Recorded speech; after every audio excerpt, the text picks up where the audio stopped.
Welcome to Dirty Little Shifts, guys, where we do full game breakdowns of the NHL's top defensemen, and I try to pass on my knowledge of defense to you in hopes that you can see the game a little bit deeper. Today we're looking at Lane Hutson of the Montreal Canadiens. It's his second full season with the team and in the NHL. He is 5'9", 162 pounds, so he is a very small defenseman. And typically smaller defensemen tend to be more offensive, and if you look at his stats here, 22 points in 29 games, it does imply he's very offensive. That's a lot of points, especially for his second full season in the league. They're up against the Tampa Bay Lightning today. Montreal lately has not been doing too great.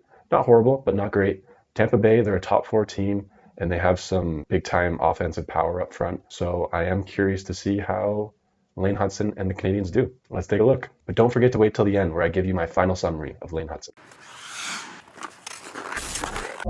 First shift for Hutson here is a bit of a rough one. It results in a goal. I don't think it's his fault personally, but let's just check it out here. So we have the Tampa player about to clear the puck out, and Hutson, in my opinion, is doing a great job. He's holding the zone. We do have the forward here breaking, but Struble, Hutson's partner, is back here. So let's go ahead and run it. And as you see, Struble's right here. Hutson got beat here, but like I usually say, if it's 1 versus 2 of you, you can afford to pressure. And Hutson did a good job there of holding the zone because there was a chance that he picked the pass off and he knows Struble's there. The issue here is Struble is watching the puck and his feet are just stationary. He needs to anticipate the speed of the forward coming at him, and he needs to watch the body of the forward, not the puck. And he does neither of those things. So it results in this. He gets walked. Hutson has no chance. He's hustling back, but they both get beat. And it's a goal. So in my opinion, yes, -1 for Hutson on this shift, but I think it was his D partner's fault. Next shift for Hutson here, it's a power play for Montreal. And I just got to say, I think Montreal's power play is disgusting. They have some nasty players in Suzuki, Caulfield, Demidov, Hutson on the back end. It's a dangerous power play. So let's see how it goes for him. So a nice little play here. I think that was Suzuki. And this, to me, really demonstrates Hutson's hockey IQ and his awareness offensively. So a lot of players would see all this ice they've got and they would walk in and take a shot, right?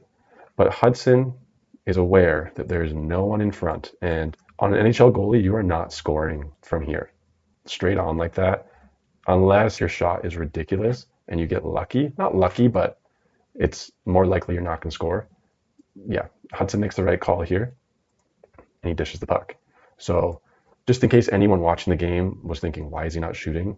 It's because he knows he can't score on that goalie there, and they want to generate some traffic, some movement. All right, next shift here for Hutson. He's on the ice here with Matheson now, and they make a nice little D-to-D dish. So Matheson here is going to pass the puck over to Hutson.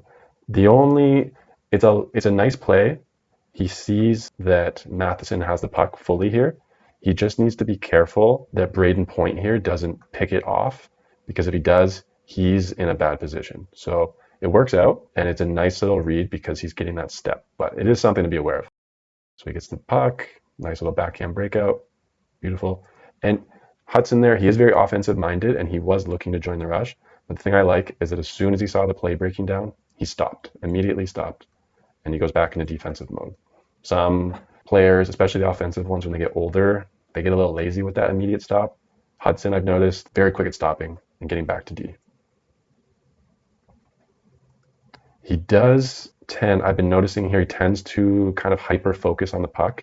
See how he's just looking at the puck and he's not looking over at this guy? And he ends up getting see how he's a little lost here? Gensel here could just easily slip over here.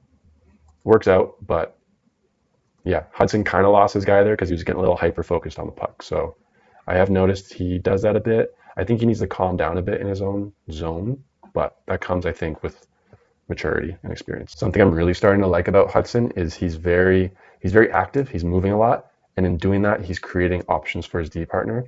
You really want to always give your partner passing options. When you don't, you're kind of screwing yourself, because if your partner turns the puck over, it means more time having to play in the defensive position. Where if you give him an option, it allows you to have less time in your zone, which is kind of what the point of playing defense is. Hutson here, he gets right to the corner. He's getting right as deep as he can. This is allowing him to see up the ice And when you see up the ice, you're able to have a better vantage point of what's going on. Sometimes players go in and they're facing the boards, and then your back's to the play, and you're kind of handcuffing yourself, where Hutson gets as deep as he can, gets the puck. He still kind of gets the puck in a weird position, but he's able to move the puck up, look up the ice, and it's a perfect breakout. In this shift, he's showing to me that he has a bit of that Quinn Hughes prowess on the offensive blue line. You can see here, he pulls it immediately to the middle, which is great. I always say when you're in this part of the ice as a defenseman with the puck, you're kind of limiting your options. So you really want to either get yourself to the middle as quick as possible or get the puck over to your D partner, because it's very easy to cover you when you're in this part of the ice, and you're kind of limited on your shot, because a shot from here, if you miss, it's kind of a breakout for the other team. And then because, especially when the faceoff's here, a chip down here, like you're kind of creating a possible turnover. So Hutson does a great job. He gets to the middle, and then he goes Quinn Hughes on us. Shifty, he's moving. Yeah, he's quick. He's good at the blue line. So, yeah. Okay, so Tampa's doing a little crisscross here. Struble is pressuring. He's holding a nice gap. I like that. He's making Tampa do something at their own blue line, but he's also not fully committing. So I'd like to see him commit here and Hutson read that and crisscross.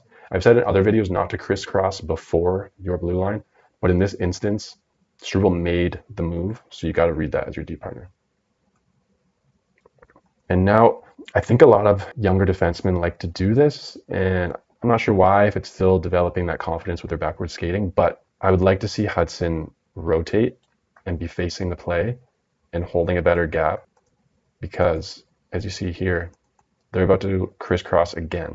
And if Hutson kind of was up here a bit, because there's no reason for him to be back where he is, if he was holding this a bit better, this would not give the Tampa player the option for the crisscross. This is also where big hits happen. Your D partner holds, they cut, you read it, boom.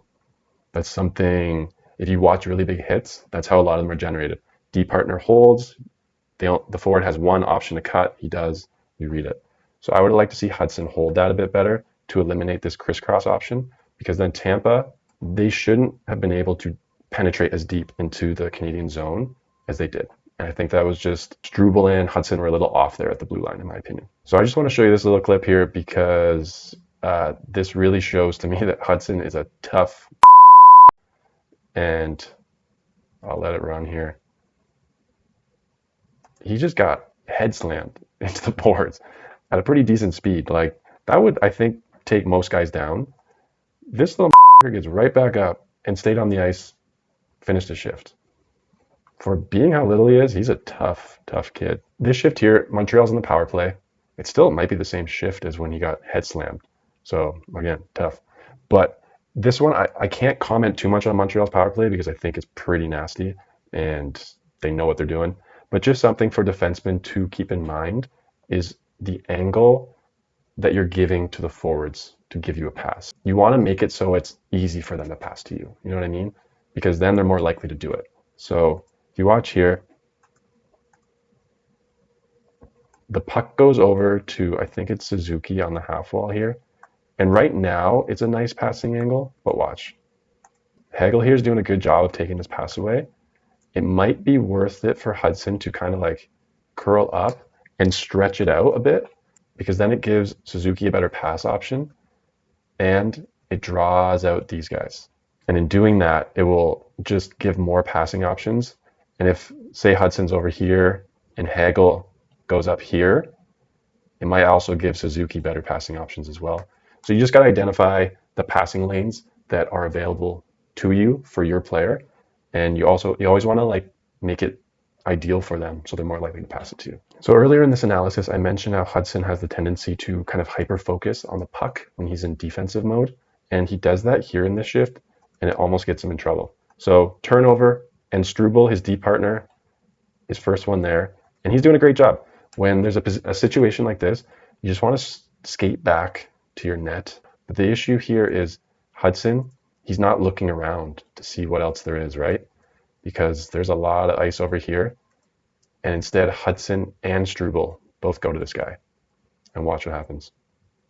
Thankfully, Struble pulled off, and I think there was an offside or something. But realistically, Hutson should have been over here, turning backwards and looking up ice to see what's up here. You can't have both guys go to the one guy in this situation. This little clip here, Hutson puts on a clinic on Hagel, and it just demonstrates a couple of key things that I like to see defensemen do. First one is he's reading where the puck is flowing to. So he does a good job, picks it up, and he identifies he's on the boards. All this pressure is kind of coming at him from here. So he realistically needs to get to the center, either with a pass or his body. And Hagel's on him here. And you see how he fakes like he's going here and then fakes like he's going here. That bites Hagel there. And again, he's faking. This is a little Quinn Hughes-esque, and I don't necessarily encourage it. You are down 4-0, so you take more risks, but you got to be careful here. One quick poke check and Hagel's gone. But he does a great job. Gets a nice shot off. And yeah, in these scenarios, you want to work your fakes and try and get better angles for yourself, whether that's with skating or moving the puck. I usually recommend moving the puck because you can pass the puck faster than you can skate, but Hutson does a great job here. In this clip here, Hutson does a great job demonstrating what to do when the forward gets a step on you and he's about to get to the net. So Girgensons here is about to get a step on Hutson. So see, he's got the shoulder inside, and he can't necessarily drive to the net here, but he could pinch off Hutson behind the net.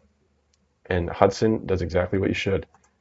He's able to push and generate a little bit of space here for himself behind the net, so he can stay on Girgensons. Yeah, and there, that avoids Girgensons from cutting in and pinching off Hutson at the net. This shift here, we're going to look a little deeper at Hutson in the defensive zone again. So right off the start here, he's holding a nice gap on Bjorkstrand. And as you know, I really like to see that because it makes Bjorkstrand do a play, either dump it in, curl back, like it just completely messes up the flow of the offensive team. So he chips it in. I like that Hutson, as I always say, is being an outlet. He's probably calling for a reverse or something.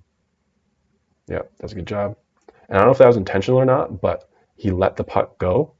Knowing him, it probably was. And that was because point here was right on him. And it's just a very high IQ play to just let the puck go. He understands that his winger is coming down.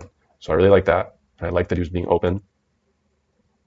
That was a bit of a bad pass there. But so now what he's doing is there's kind of this decision that a defenseman has to make in this scenario. You can either win the foot race and hopefully make the right play with the puck and take the hit, or you can kind of slow down like he's doing here and tie up with the guy. So that way you're taking the body and you're not necessarily going for the puck, because you have to decide if you're going to take the puck, you have to get there first and take the hit, or you can tie up with the guy and take the body. This is the more conservative play. So he ties up, lets the puck go, and then that was a nice little play by him, in my opinion. So those are little subtle defensive plays that are really tricky. And for a second-year defenseman that's 5'9" to do that, pretty impressive. In this play here, Struble either does a genius play or it's accidental. But what he does is he has the forward pressure on him on the back there, and they're both chasing the puck. And this up the ice here is his backhand, and he could maybe make the cross ice pass, but I don't think he's 100% sure if the pass is there. That's why you got to yell for your team partner.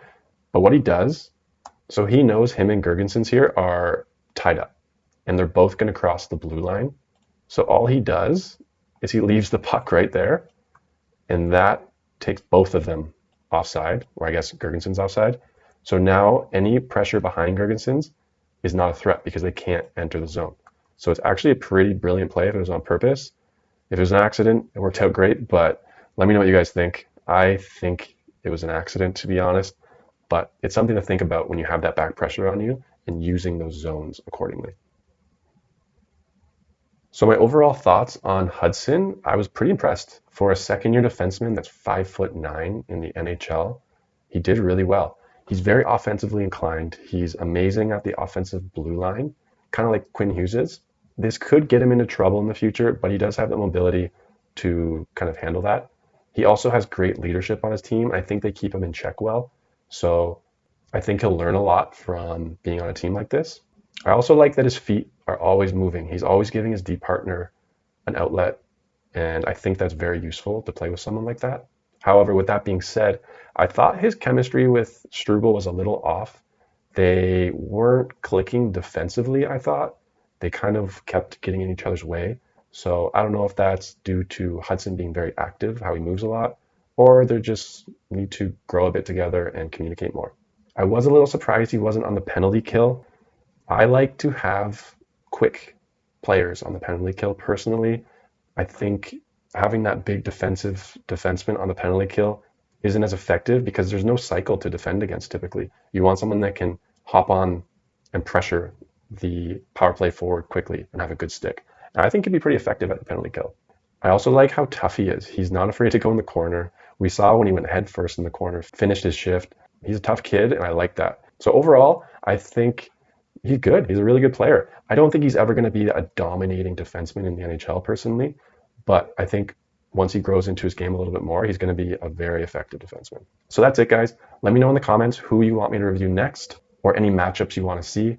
I'm doing full game breakdowns of the NHL's top defensemen, trying to pass on my knowledge of defense to you so you can hopefully see the game a little bit deeper. Hope you enjoyed.